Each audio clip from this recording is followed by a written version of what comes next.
This is the fourth year since major conference realignment that allowed TCU and West Virginia to join the Big 12. So we decided to check on the progress of the Mountaineers' assimilation and get an outside perspective for how the Cowboys' trip will play out Saturday night. Joining us now via Skype is DJ Deskins, West Virginia football beat writer for the Daily Athenaeum. Last weekend, what's your overall reaction to the loss at Oklahoma? They were in there for 3 quarters and then had some late turnovers that allowed OU to make it look like a much larger deficit than maybe it seemed like earlier in the game. So what's the reaction to that loss? Well, I think they were disappointed.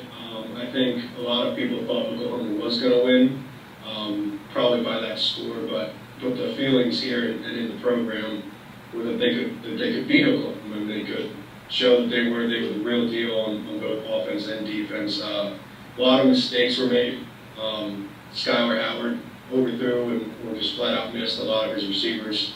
But he had a much better game than his numbers would indicate. Defensively, they played well, but they missed a few assignments here and there. And unfortunately, all of those assignments turned into touchdowns, which is what really cost them. But it was disappointment mostly, but the program is set that they're on to the next one now with you guys at Oklahoma State.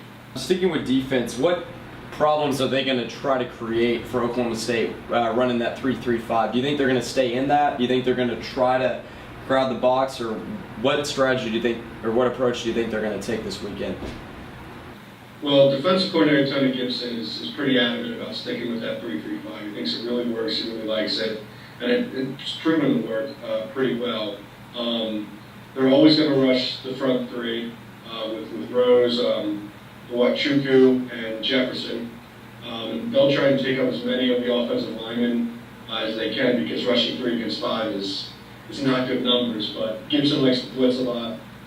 He likes to throw all 4 linebackers, and it's really 3 linebackers, but he has KJ Dillon, the spur position, which is like a linebacker safety hybrid that really is kind of confusing to study.